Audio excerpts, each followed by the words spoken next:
예배는 벌써 몇 차례 참석을 했는데 아마 이렇게 직접 앞에 서서 여러분께 말씀을 드리는 것은 처음인 것 같습니다. 기쁘게 이렇게 늘 환영해 주셔서 감사를 드리고요. 뵙게 돼서 너무 기쁘고 저 또한 감사합니다. 제가 독일 유학 시절에 우리 선배 목사님이 사역하시는 한인교회를 방문한 적이 있습니다. 그날 마침 그 교회에서 이제 몇 년간 이제 회사 일로 와 계시면서 신앙생활을 하시다가 이제 다시 또 다른 나라로 파견을 가셨던 한 집사님이 잠깐 시간을 내서 들르셨고 예배 후에 한턱 쏘겠다, 식사 대접을 한다고 하셔서 얼떨결에 저까지 잘 얻어먹었던 기억이 납니다. 그런데 목사님 차를 타고 식당으로 막 출발하려고 할 때 교회 앞에 그 길에서 여학생 둘이 심각하게 이야기를 나누고 있는 것이 보였습니다. 혹시 차편이 없나? 목사님이 차를 잠깐 세우시고는 두 사람과 말씀을 나누시더니 이내 다시 차로 돌아와서 잠깐 기다렸다가 가자, 이렇게 말씀을 하셨습니다. 사연은 이러했습니다. 두 사람은 함께 유학을 온 자매였습니다. 그런데 좀 엄한 아버지 목사님에게서 주일에는 외식을 하는 게 아니라고 그렇게 교육을 받고 자란 겁니다. 그래서 이제 식사 자리에 가냐 안 가냐, 이제 이 문제를 놓고 자매가 다투고 있었던 겁니다. 언니는 가도 된다, 반면 동생은 절대 가면 안 된다라는 것이었습니다. 결국 두 사람 모두 가지 않았고요. 이제 차창으로 보니까 이제 한바탕 싸우고 나서 이렇게 거리를 두고 걸어가는 것을 지켜봤습니다. 굉장히 신선한 충격이었습니다. 저런 문제로 고민을 한 번도 저는 해본 적이 없는 것 같은데 그걸로 굉장히 진지하게 자매가 다투는 것을 봤기 때문에 저로서는 좀 여러 가지 생각이 머릿속에서 들기도 했습니다. 안식일을 기억하여 거룩히 지켜라. 너희는 엿새 동안 모든 일을 힘써 하여라. 그러나 일의 날은 주 너희 하나님의 안식일이니 너희는 어떤 일도 해서는 안 된다. 여러분 잘 아시는 십계명의 네 번째 계명입니다. 그런데 어떤 일도 해서는 안 된다라고 할 때 그 어떤 일은 무엇을 가리킬까요? 주의를 지키기 위해서 가게 문을 닫는 걸 말할까요? 아니면 그날만큼은 나가서 쇼핑을 해서는 안 된다든지 음식을 사 먹지 말아야 할까요? 아니면 우리는 이렇게 주일 예배를 다 드리니까 주일에 대한 의무를 다한 것으로 보고 그 이후에는 무엇을 해도 상관이 없는 걸까요? 제가 답을 드릴 수는 없습니다. 각자가 물론 신앙에 따라서 하면 되지만 그래도 하나님의 뜻을 가급적이면 잘 지키고 싶어하는 신앙인의 입장에서는 이 질문을 하면 뭔가 좀 개운치가 않습니다. 사실 우리 일상과 관련해서 생각해 보면 이 계명이 그렇게 간단하지도 않습니다.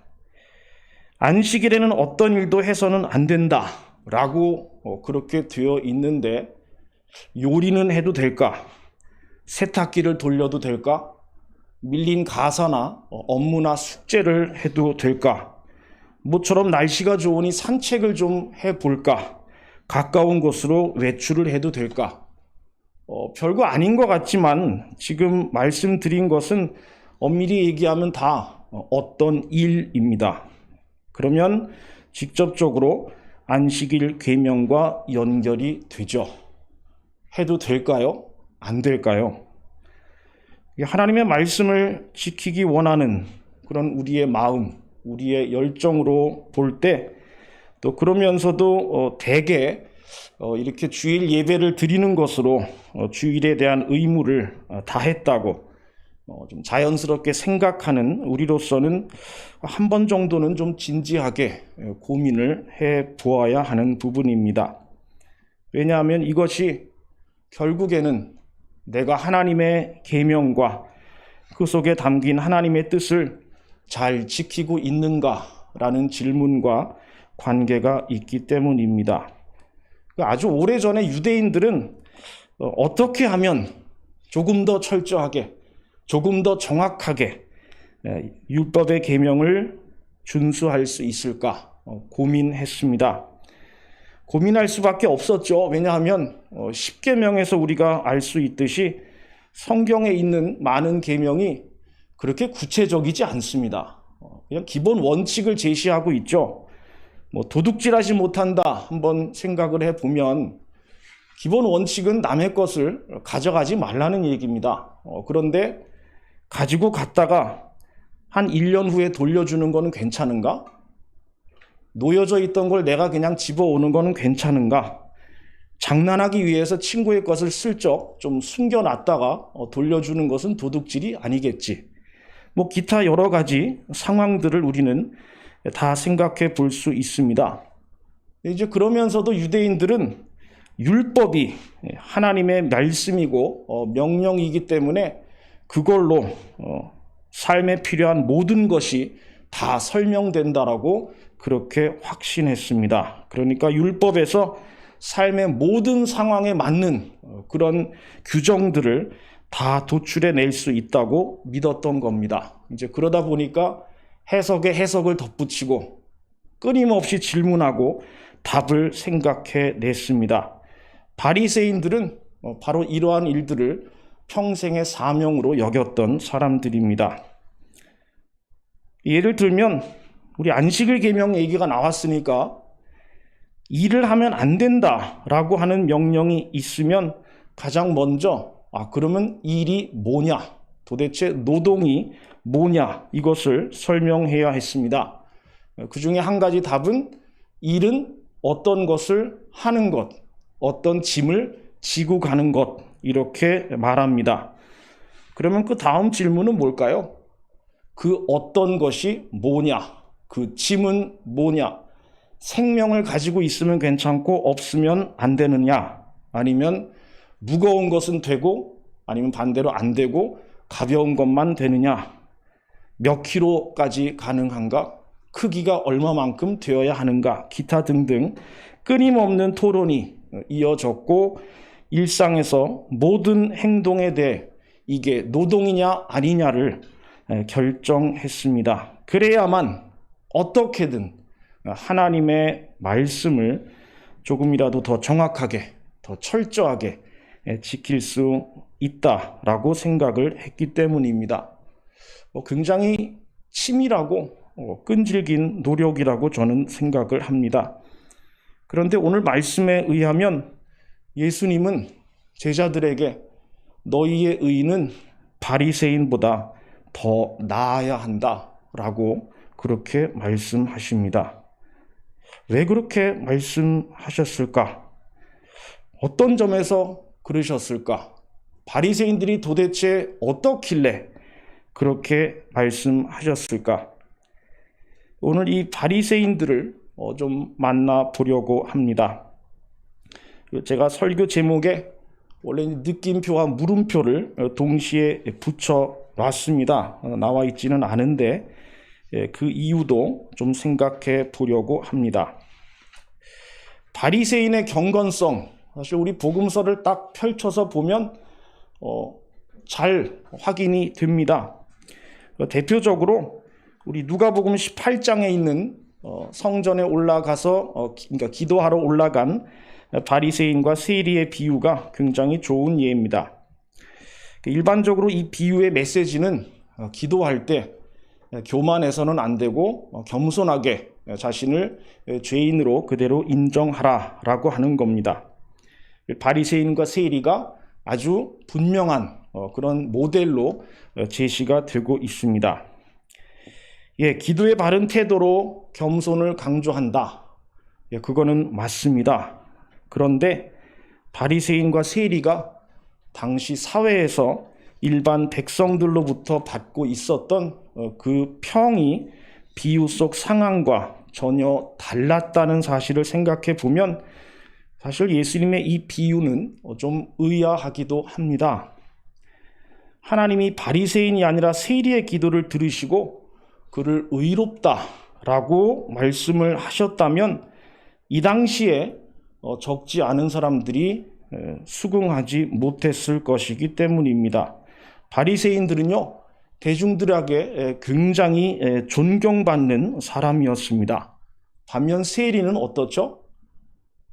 강대국 로마에 빌붙어서 자기 주머니를 채우기 위해 동족에게 재정적인 압박을 가하고 자기 주머니를 채우는 말 그대로 나쁜 사람이었습니다. 그런데 하나님이 세리의 기도는 들어주시고 바리새인의 기도를 들으지 않으신다. 그건 사실 말도 안 되는 일이었습니다. 그러니까 말하자면 이 비유 속의 바리새인과 세리의 모습은 실제 현실과는 좀 많이 달랐다는 얘기입니다. 자, 우리의 관심은 바리새인의 경건성인 만큼 그가 드린 기도에만 좀 초점을 맞춰 봅니다. 바리새인의 기도, 굉장히 모범적인 한 바리새인의 삶을 반영합니다. 아마 바울도 이렇게 살았겠죠. 하나님 감사합니다. 나는 남의 것을 빼앗는 자나 불의한 자나 간음하는 자와 같은 다른 사람들과 같지 않으며 더구나 이 세리와도 같지 않습니다. 나는 일해에 2번씩 금식하고 내 모든 소득의 11조를 바칩니다. 율법 준수를 철칙으로 삼는 이 바리새인은 다른 사람에게서 부당하게 빼앗은 적도 없고 불의를 행한 적도 없고 간음을 지은 적도 없고 세리들처럼 돈에 욕심을 내지도 않았습니다. 일주일에 무려 2번이나 금식을 하고 모든 소득의 11조를 드렸습니다. 유대인의 경우 금식은 1년에 딱 한 번만 하면 됩니다. 율법이 규정해 놓고 있는 것은 대속죄일, 그러니까 대제사장이 딱 한 번 지성소에 들어가는 그날 금식을 해야 했습니다. 그 외에 내가 경건의 실천으로 금식을 하려고 한다면 자발적으로 월요일과 목요일에 금식을 했다고 합니다. 그러니까 여기서 알 수 있는 것은 이 바리새인의 금식은 율법이 정해놓고 있는 것보다 훨씬 더 많은 것을 했다는 얘기입니다.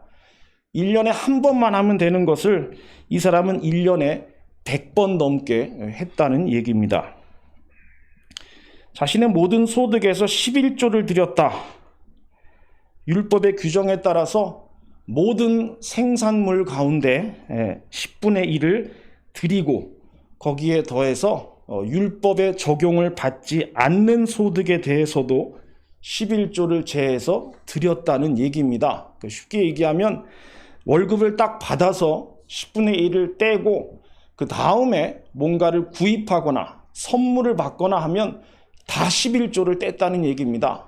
그러니까 이 바리새인의 경우는 자기가 평소에 사용하는 모든 물건에 대해서 다 11조를 떼놓은 상태인 겁니다. 여기서도 율법이 정해놓은 대로 모든 생산물의 11조를 바쳐라. 이 율법의 요구를 이 사람은 많이 넘어서고 있는 겁니다. 그리고 그 이유는 딱 한 가지입니다. 하나님이 원하시는 것 이상으로 하고 싶어 하는 마음, 하나님의 뜻을 더 잘 지키려고 하는 그 마음 하나입니다. 안식일은 어떨까요? 누가복음 14장에 보면 수종병 환자를 고치는 이야기가 나옵니다. 그런데 그 배경을 보면 마침 한 바리새인이 안식일에 지금 예수님을 식사 자리에 초대한 걸로 그렇게 되어 있습니다. 안식일에 식사 준비 어떻게 할까요? 요리는 금지되어 있습니다. 전날 만들어 놔야 합니다. 그러면 이 음식을 따뜻하게 하려면 어떻게 해야 될까요? 데우는 것은 금지되어 있습니다. 그러면 전날부터 작은 불에 살짝 데펴서 안식일까지 계속 좀 데워도 되느냐? 안 됩니다.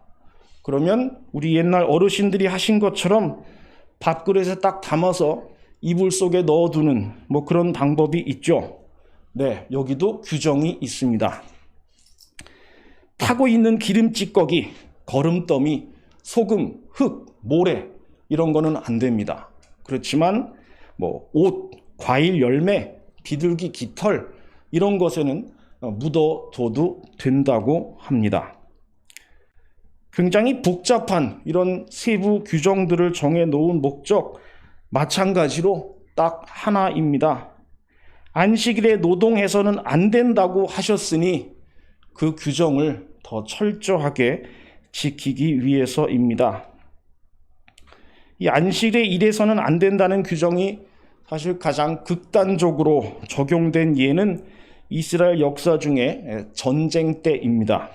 이스라엘 사람 중에 경건한 사람들은 안식일이 되면 무기를 들지 않았습니다. 그러면 그것을 이용하는 이방 강대국이 싸움을 걸죠. 그러면 어떻게 되죠? 그냥 죽음을 맞이하게 되는 겁니다.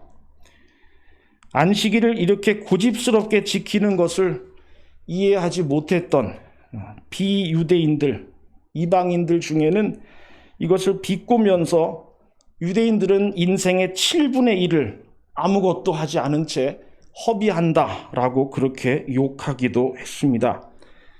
안식일에 대한 유대인들의 이 생각이, 이 열정이 이러하니 안식일에도 아무렇지 않게 병자를 고치는 예수님의 행동을 이해하지 못하는 건 어쩌면 당연할 수밖에 없습니다. 하나님의 절대적인 명령만큼 반드시 지켜야 한다고 생각했기 때문입니다. 바리새인들이 이렇게 경건 생활을 하는 모습을 좀 지켜보면 굉장히 놀랍습니다. 더구나 그토록 열심을 내도록 그들을 움직이게 하는 힘이 딱 한 가지 하나님의 뜻이라는 사실을 생각해 보면 사실 우리가 제대로 실감하지 못해서 그렇지 엄청난 일입니다.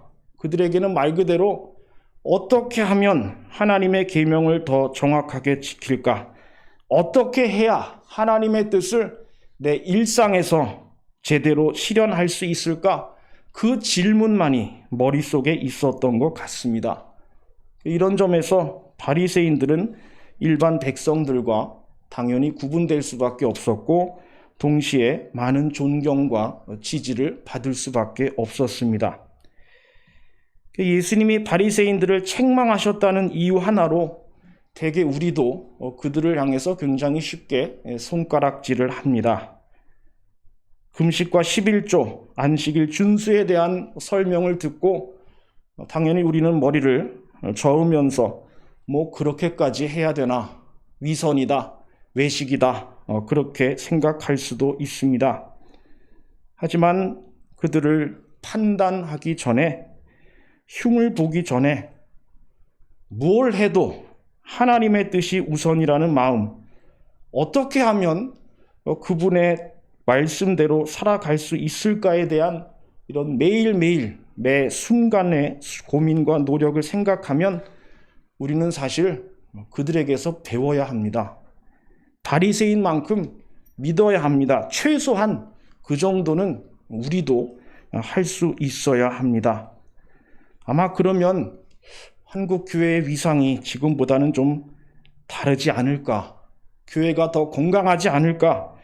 우리의 삶이, 우리의 믿음이, 우리의 인격까지 훨씬 더 성숙하지 않을까? 그런 생각을 해보게 됩니다. 왜냐하면 하나님의 뜻이 늘 최우선일 것이기 때문입니다. 제가 설교 제목을 바리새인만큼만 믿어라, 그리고 거기에 처음 느낌표를 붙인 이유도 사실 거기에 있습니다. 이쯤에서 그러면 질문이 생기죠. 그러면 예수님이 바리새인들을 비판하시는 것은 부당한가? 그들의 의도를 잘못 생각하신 걸까? 그렇지는 않습니다. 너희의 의가 율법학자들과 바리새파 사람들의 의보다 낫지 않으면 너희는 하늘나라에 들어가지 못할 것이다. 예수님의 이 진지한 한마디 말씀에서 우리는 그분이 바리새인들을 결코 오해하거나 부당하게 책망하신 것이 아니라는 사실을 분명히 알 수 있습니다. 이 성전에 기도하러 올라간 바리새인과 세리의 그 비유, 다시 한번 돌아가 봅니다. 바리새인의 기도는 물론 이 바리새인의 경건성을 굉장히 잘 보여주기도 하지만 그 기도가 가지고 있는 문제점도 대번에 드러냅니다.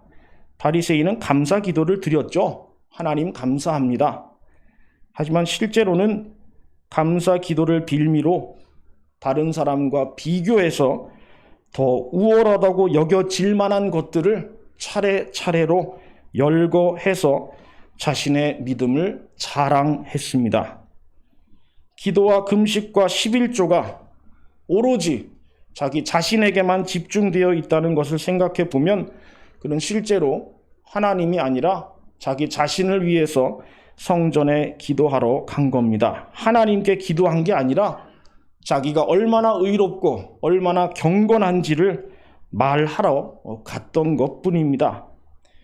이뿐만이 아니죠. 바리새인은 자기보다 못한 사람, 자기가 보기에 자기보다 훨씬 못하다라고 생각이 되는 사람을 비교의 대상으로 삼고 자기를 높여서 하나님 앞에 당당하게 설 수 있다고 생각했습니다. 한마디로 아래를 향한 비교입니다. 굉장히 비겁한 방법입니다. 바리새인도 당연히 자기 안에 죄의 씨가 있다는 것을, 여러 가지 욕망이 있다는 것을 알고 있을 텐데 아마도 자기는 다 극복했다라고 생각을 한 것 같습니다. 반면 그의 눈에 세리는 그저 돈의 노예, 욕망의 노예일 뿐이었습니다. 율법에 대한 충실함을 경건성의 모든 기준과 모든 잣대로 삼아서 그는 다른 사람을 판단하고 그 사람의 신앙을 쉽게 평가해 버렸습니다. 아래를 향해서 내 이웃의 단점과 약점을 비교의 대상으로 삼게 되면 사람은 금방 교만해질 수밖에 없습니다. 이 바리새인이 저지른 치명적인 실수는 타인의 약점과 상처를 담보로 한 아래를 향한 비교였습니다. 이것으로 그가 하나님까지도 잘못 생각했다는 것을 우리는 확인하게 됩니다. 하나님이 누구에게 은혜를 베푸시는지, 하나님이 누구를 용서하시는지, 얼마나 나쁜 죄까지도 용서하시는지 그거 우리는 모릅니다. 그거는 하나님이 스스로 결정하시는 겁니다. 그분의 재량이고 그분의 자유입니다. 그런데 바리새인은 기도하면서 하나님도 자기처럼 이 세리를 싫어할 거라고 그렇게 생각을 했습니다. 자만심을 통해서, 타인과의 비교를 통해서 하나님의 용서의 범위를 자기가 만들어 놓은 겁니다. 하나님의 은혜는 딱 여기까지다라고 자기가 스스로 제한해 버린 겁니다. 이렇게 바리새인의 기도는 한편으로는 물론 그의 경건성을 보여주기도 하지만 다른 한편으로 공감과 배려와 사랑을 전혀 보여주지 못합니다. 안식일의 경우도 마찬가지죠. 안식일은 하나님이 복되게 하신 날입니다. 거룩하게 하신 날입니다. 그날에 피조물인 사람은 하나님이 쉬시는 것처럼 휴식을 취하고 생명을 주신 하나님을 예배해야 합니다. 이 안식일은 생명이 안식을 취하는 날, 생명을 주신 것에 감사하고 찬양하는 날입니다. 생명의 기쁨을 누리는 날이고 하나님의 형상으로서 자기 자존감을 다시금 확인하는 날입니다. 예수님은 이 날을 가리켜서 선을 행하고 생명을 구하는 날이요 사탄의 매임에서 해방되는 날이라고 그렇게 말씀하셨습니다. 하지만 예수님이 안식일에 환자를 고치시는 모습을 보면서 얼굴을 찌푸리는 바리새인들에게는 사람보다 규정이 먼저였습니다. 사람과 관련된 일이면 생명과 관련된 일이면 안식일이라도 그 사람을 구해야 하는데 그들에게는 안식일에 사람이 됐든 짐승이 됐든 어느 정도의 선에서 무엇을 해도 되느냐, 그것만이 관심사였습니다. 안식일이 사람을 위하여 생긴 게 아니라 사람이 안식일을 위해서 생긴 꼴이었고, 바꿔 말하면 생명사랑, 이웃사랑, 사람 사랑보다 계명사랑이 먼저였던 겁니다. 바리새인만큼만 믿으면 되느냐고요? 그들의 믿음이 이런 거라면 아니요, 그렇지 않습니다. 아무리 하나님의 뜻을 내세워도 결과적으로 그분의 뜻이 사라지고 인간의 의가 부각된다면, 나와 동일하게 하나님의 형상으로 존중받아야 할 다른 사람이 전혀 고려되지 않는다면 그런 믿음, 그런 경건은 우리가 경계하고 거부해야 합니다. 공감과 배려와 사랑이 없는 곳에서는 하나님의 뜻이 실현될 수 없습니다. 제가 설교 제목인 바리새인만큼만 믿어라에 처음에 느낌표를 붙였다가 그 뒤에 물음표를 동시에 붙인 이유는 사실 거기에 있습니다. 바리새인들은 율법에 대한 열정은 있었을지 모릅니다.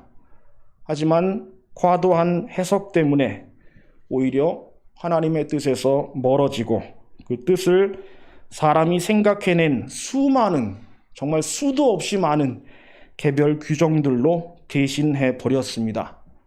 예수님은 그런 잘못을 지적하고 율법에 담긴 하나님의 진정한 뜻을 우리에게 가르쳐 주기 위해서 오셨습니다. 그리고 그 뜻을 실천하기 위해 필요한 것은 수많은 세부 규정들이 아니라 공감과 배려와 사랑이라는 점을 몸소 보여주셨습니다. 그리고 바로 그분이 말씀하십니다. 너희 의가 율법 학자들과 바리새파 사람들의 의보다 낫지 않으면 너희는 하늘나라에 들어가지 못할 것이다.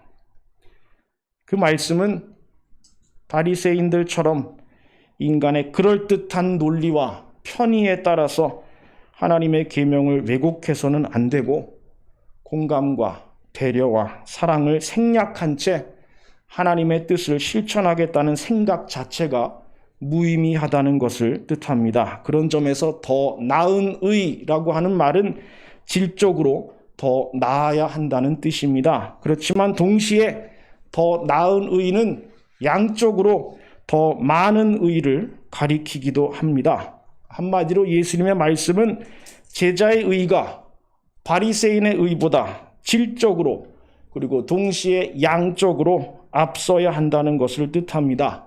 그리고 이건 당연히 기계적인 순종이 아니라 공감과 배려와 사랑으로만 가능한 일입니다. 바리새인들에게 물론 이러한 공감, 배려, 사랑 전혀 없지는 않았을 겁니다. 율법을 그야말로 삶의 원동력으로 삼았던 사람들이니 이웃사랑 계명도 열심히 실천했을 겁니다. 금식이나 11조를 율법이 요구하는 것 이상으로 한 걸 보면 구제도 많이 했을 거예요. 분명히. 그렇지만 예수님은 그것으로 충분하지 않다라고 말씀하십니다. 왜냐하면 그들의 열심은 매번 기계적인 순종으로 변질되고 사람이 빠진 채 규정만 남아버리는 이상한 모양으로 변해갔기 때문입니다. 그래서 예수님은 제자들을 향해서 이렇게 모든 노력을 기울이는 그들보다 더 나은 의, 더 많은 의가 있어야 한다고 강조하시는 겁니다. 심지어 하늘나라의 출입 여부를 결정한다고 말씀하실 정도로 아주 진지하게 그렇게 말씀하십니다.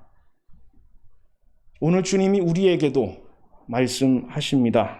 너희 의가 율법 학자들과 바리새파 사람들의 의보다 낫지 않으면 너희는 하늘나라에 들어가지 못할 것이다. 모든 일에 하나님의 뜻을 최우선으로 내세우고 어떻게든 그 뜻을 실천하기 위해서 애쓰고 수고해야 한다는 점에서 우리는 최소한 바리새인만큼 믿어야 합니다. 하지만 그런 열심과 그런 열정에서 사람이 빠지고 공감과 배려와 사랑이 실종된다면 바리새인만큼 믿는 일은 경계해야 합니다. 율법의 계명에 대한 기계적인 순종이 아니라 그 율법의 기초를 이루는 하나님의 뜻, 공감과 배려와 사랑에 따른 믿음의 삶을 살아야 할 책임이 우리에게 있습니다. 예수님께서 이것을 먼저 우리에게 보여주셨고 이제는 우리에게 따라오라고 말씀하고 계십니다. 바리새인만큼만 믿어라, 느낌표, 그리고 바리새인만큼만 믿어라, 물음표, 그 의미, 그 차이를 우리는 분명히 알고 있습니다. 더 나은 의, 더 많은 의를 향한 믿음의 삶을 통해서 하늘나라의 기쁨을 지금 미리 맛보는 복된 사람으로 그렇게 우뚝 서시기를 간절히 소망하고 기원합니다. 우리 함께 기도하겠습니다. 오직 하나님의 뜻을 삶의 최우선 순위에 두기 위해 노력했던 성경 속 바리새인들을 우리는 기억합니다. 금식이든 11조든 안식일 준수든 하나님께서 명령하신 것은 어떻게든 정확하고 철저하게 지키려고 했던 그들의 모습을 생각하면서 우리에게도 하나님의 뜻을 삶의 중심으로 두려는 순수한 믿음과 주의 말씀을 지키고 따르기 원하는 열정을 주시기를 간구합니다. 그러나 기계적으로 혹은 편의에 따라서 지키기보다는 그 속에 담긴 하나님의 뜻을 바르게 실천할 수 있도록 도와주시옵소서. 주님께서 몸소 공감과 배려와 사랑을 보여주시고 가르쳐 주셨습니다. 이제 우리도 그 길을 뒤따라 가려고 합니다. 주님의 마음을 배우게 하시고 바리새인보다 더 나은 의, 더 많은 의를 실천하는 삶이 되게 하옵소서. 예수 그리스도의 이름으로 간절히 기도합니다. 아멘.